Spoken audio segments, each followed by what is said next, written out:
Hey everyone, welcome back to my YouTube channel. So on today's vlog, I'll be sharing the real story of my labor, my induction and my delivery journey. It's a mix of emotions, pain and unexpected twists. So buckle up.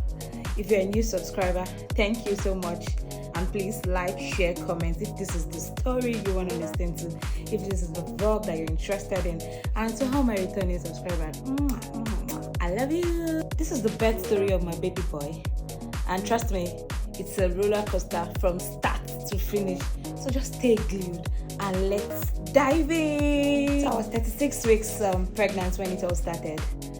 I went to work thinking it was just another day until I started feeling some contractions.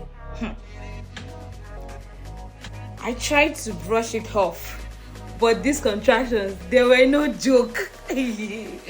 Like, they were no joke, trust me. So I mentioned it to one of my female co-workers, hoping they'd go away, but they didn't go still. So by then, the contraction became pretty consistent, like, it became pretty consistent. So I told my co-worker to please help me call my husband, because I knew this was not the usual that I used to feel. So my husband rushed to the hospital. We went straight to the ER. I got checked and everything. My vitals, my baby's heartbeat, and whether I was in active labor. But turned out that it was just contractions. It wasn't labor yet. I was actually placed on an IV and meds to relieve the pain. I tried to relax. But after some rests, I ate and chatted with my husband. Yeah, we were gisting about a lot of stuff. It was making me laugh. Oh my gosh. I got on the betting ball and bounced on it as advised, just to get my mind off everything. Soon after that, I got discharged, and that was when it got down on me that I was going to be having a baby very soon. So I hadn't even gotten an outfit for my little one yet. Crazy, right? Yeah, it's because I was waiting. I already shopped for other stuff, but I left that out that I was going to shop when it's closed. I packed the rest of my hospital bag and I handed him over to my husband. Suddenly, it felt so real and overwhelmed me, to be honest. Next, I had a check-up with my gynecologist. She examined me and found out that the baby kept turning and turning, which wasn't good for I or the baby. I had to rush to the ER again, but this time for a close monitoring, ultrasound, blood work, and some other tests. All of this was uncomfortable, but trust me, I held it together. Guys, I was advised to be admitted that same day. Who does that? Now, this part was very, very tough because I wasn't mentally ready for all of this. I had planned to have my maternity shoot in just a few days, but the doctors gave me just 3 options. Number 1 is like turning the baby manually. Oh my god, and I've never experienced that, but I made my research, it was awful.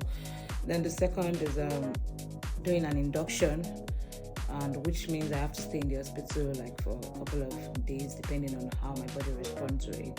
Then the third one is going to be an emergency C-section if nothing is improving and all of that. So I was terrified by this and I didn't know which option to choose. So was my husband, because this was our first child, right? So I'm a first-time mom, the first-time dad.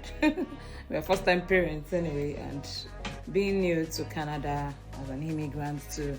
So we just had to just choose one and just get our mind made up, and we had to rush back. So I went to do my own planned photo shoot. Then I had to reach out. My friends were changing, they were telling me, I shout out to Debbie. Yeah, Debbie was like, you just have to do it, you just have to do it. Okay, now it's what it is, so just try and put a call through to the makeup artist, the photographer, because everything just changed, right? So I just had to just do a home photo shoot, and it turned out nice. You're gonna see the pictures. The next morning, we were back at the hospital and I was ready for an induction. And yes, I took a few selfies. We got to make some memories, right? The induction process started and it wasn't long before my water broke. I started feeling the contractions stronger than ever, especially back pains. Oh my god, my back was aching. I got soaked in a tub, which helped a little. I was then moved to another room where the real labor began. So I moved from 5 centimeter to 6 centimeter and 7 centimeter.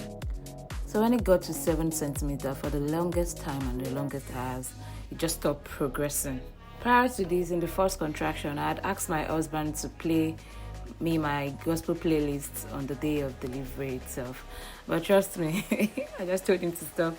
I was not in the mood at all. Like, I could not believe that I was not going to be in the mood to listen to my favorite gospel music. I just wanted everywhere quiet. I just wanted peace. I wanted peace. I don't want problem. Trust me, the pain was overwhelming, but I tried to hold in and hold on, because I remembered the word from my mother-in-law and from my mom, because my mom would always say, either you cry or not, it's still gonna pain you, right? So just save everything for pushing. And my mother-in-law was like, please cooperate with the nurses, cooperate with the doctors. So those words kept sounding in my head. At this point, you could tell the pain was very, very unbearable. Like, I had to request for an epidural, but it didn't work as expected. Oh my God. It didn't work as expected at all. Please, if you get to this part, please make sure you like, you comment, and please subscribe. If you are new to my channel, please subscribe. And for the returning ones, I love you so much. So after taking the epidural, I started having pains in my neck. Like, it made my neck hurt even more. And they said there are people like that. Like, it is maybe few among many. Yeah, but sometimes there are people that have complained that they had neck pain after taking an epidural. I was among them. Can you imagine? An epidural did not work for me. Sad, right? So the nurses and doctors kept monitoring me and checking the baby's heartbeats. It was really tough. At this point, I was still not progressing and I was in so much pain, and at the same time, my baby was in distress. The gynecologist came in and told us that since I wasn't progressing and my water has broken since the previous night, then I was at the risk of infection. We were told to decide on having an emergency C-section, and we're given 15 minutes just to decide.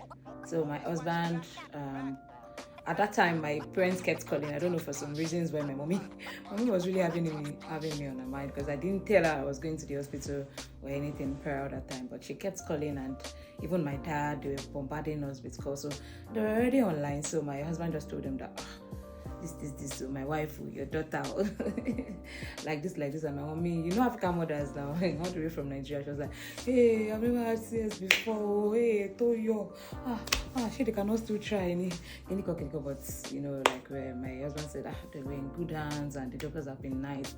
Oh my God, thanks to those doctors. I can't mention their name, it's confidential. The doctors, the nurses that God sent to me on that day that they were on duty.